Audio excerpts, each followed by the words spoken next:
दोस्तों सबसे पहले आप धुरंधर फिल्म की एक छोटी सी क्लिप देखिए। रिकियों के डॉलर भर भर के इंडिया की एनजीओज, मीडिया, सोशलिस्ट, यूनिवर्सिटीज सबको भिजवा रहे थे। अब आप देखिए कि राहुल गांधी के परम प्रिय केसी वेणुगोपाल चाय की चुस्की लेते हुए केरलम में क्या कह रहे हैं।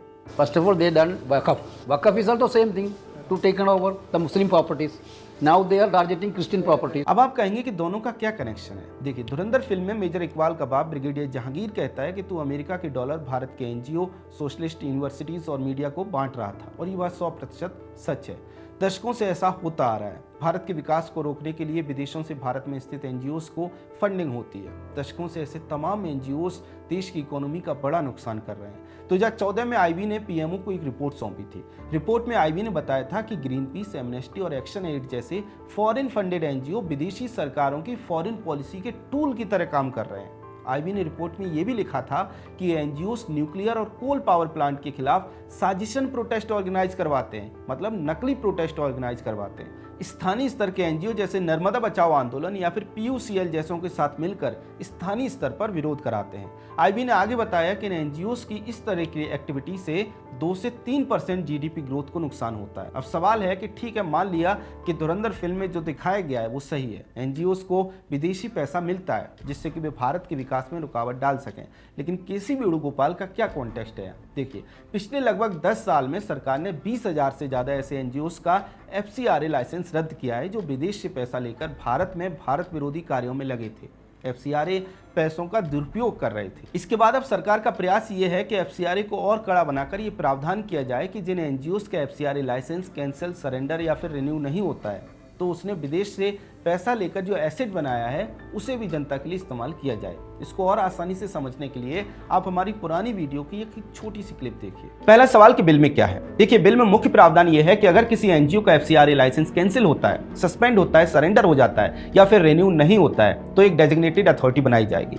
यह अथॉरिटी विदेशी फंड से बने सारे एसेट्स जैसे प्रॉपर्टी, बैंक बैलेंस, ऑफिस या फिर जो कुछ भी होगा वो अपने कंट्रोल में ले लेगी। एक समय सीमा के अंदर अगर एनजीओ अपने एफसीआरए लाइसेंस को रिन्यू नहीं करा पाता है तो इसका अर्थ यह है कि वो फंड का दुरुपयोग कर रहा था। ऐसे में उसके एसेट्स को देश हित में इस्तेमाल किया जाएगा। दोस्तों, ये जरूरी इसलिए है क्योंकि पहले कई ऐसे एनजीओ का एफसीआरए लाइसेंस सरकार कैंसिल कर देती थी जो कि देश विरोधी गतिविधियों में लगे होते थे। उनका लाइसेंस तो कैंसिल हो जाता था लेकिन एनजीओ के पास विदेशी फंडिंग से बनाया गया करोड़ों का एसेट बना रहता था। वो एसेट बेचकर या किराए पर देकर या फिर उसका उपयोग करते हुए उससे पैसा बनाकर ये एनजीओ अपने उसी पुराने खेल को जारी रखते थे। इस बात को हमने अपने वीडियो में कुछ उदाहरण देकर भी समझाया। आप एक छोटे से उदाहरण को देखिए, इससे और ज्यादा स्पष्टता आएगी कि आखिरकार बिल में है क्या। 2016 में तीस्ता सीतलवाड़ के एनजीओ सवरन ट्रस्ट का एफसीआरए रद्द किया गया। ये भी विदेशी फंडिंग का डायवर्जन कर रहे थे। फंड को अपनी मीडिया कंपनी सवरन कम्युनिकेशन में ट्रांसफर कर रहे थे और देश को बदनाम करने के लिए नैरेटिव बनाने के कार्यों में लगे थे। तीस्ता सीतलवाड़ के बारे में आपको कई वीडियोस हमारे चैनल पर मिल जाएंगे। यह भी याद रखिए कि तीस्ता सीतलवाड़ ने 2002 गुजरात दंगों के नाम पर फोर्ड फाउंडेशन समेत तमाम भारत विरोधी एनजीओ से पैसा लेकर तत्कालीन गुजरात के मुख्यमंत्री नरेंद्र मोदी के खिलाफ जमकर प्रोपेगेंडा चलाया था। देश में सांप्रदायिकता फैलाई थी, झूठी कहानियां रची गई, सब कुछ विदेशी फंडिंग से किया गया। सब कुछ जांच में साबित हुआ। एफसीआरए लाइसेंस रद्द हुआ, लेकिन फिर वही सवाल है कि जो उस फंड से एसेट बनाया था उसका क्या?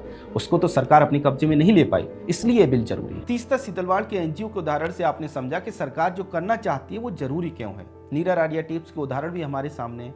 हमने देखा कि उन टेप्स में यही बातचीत हो रही थी कि कैसे एनजीओस का इस्तेमाल करके किसी दूसरे के प्रोजेक्ट रुकवाए जा सकते हैं। इसका अर्थ यह है कि देश की इकोनॉमी के खिलाफ विदेश में बैठी भारत विरोधी लॉबी इन एनजीओस का इस्तेमाल करती थी। उसे रोकने के लिए सरकार ये बिल लेकर आई है। अब केसी वेणुगोपाल के बयान को देखिए। वेणुगोपाल कह रहे हैं कि सरकार इस बिल से क्रिश्चियन की प्रॉपर्टी पर कब्जा करना चाहती है, जबकि बिल में ऐसा कुछ नहीं है। बिल में उन एनजीओस की बात की गई है जो विदेश से पैसे लेते हैं और उनका दुरुपयोग करते हैं, भारत के खिलाफ उनसे काम करते हैं। फिर इसमें क्रिश्चियंस कहाँ से आ गए? क्रिश्चियंस एनजीओस की भी बात नहीं हुई, सभी एनजीओस की बात की गई है। लेकिन राहुल गांधी के दाएं हाथ कहे जाने वाले वेणुगोपाल केरलम चुनाव के दौरान फर्जी बातें फैला रहे हैं कि क्रिश्चियंस की प्रॉपर्टी पर सरकार की नजर है। सवाल यह है कि अगर कांग्रेस की ऐसी अफवाहों से दंगे होने लगे तो कौन जिम्मेदार होगा? हिंसा होने लगे तो कौन जिम्मेदार होगा? क्योंकि इससे पहले पश्चिम बंगाल में हमने देखा कि ममता बनर्जी ने वक्फ को लेकर भी इसी तरह से अफवाह फैलाई थी। ममता बनर्जी ने कहा था कि वक्फ से सरकार मुस्लिमों की जमीन पर कब्जे करना चाहती है।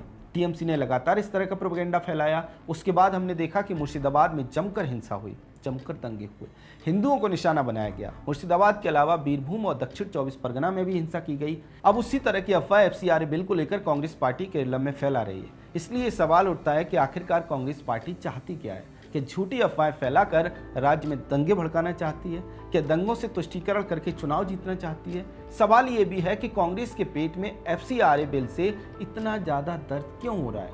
शायद इसलिए क्योंकि भारत विरोधी एनजीओ इसी कांग्रेस पार्टी के इकोसिस्टम के हिस्सा हैं। खैर, कांग्रेस FCRA को लेकर केरल में झूठ फैलाती दिखाई दे रही है। इसको लेकर आपका क्या कहना है? कमेंट सेक्शन में हमें जरूर बताएं। अगर आपको हमारा कंटेंट पसंद आता है तो हमारे चैनल को सब्सक्राइब भी कर लें।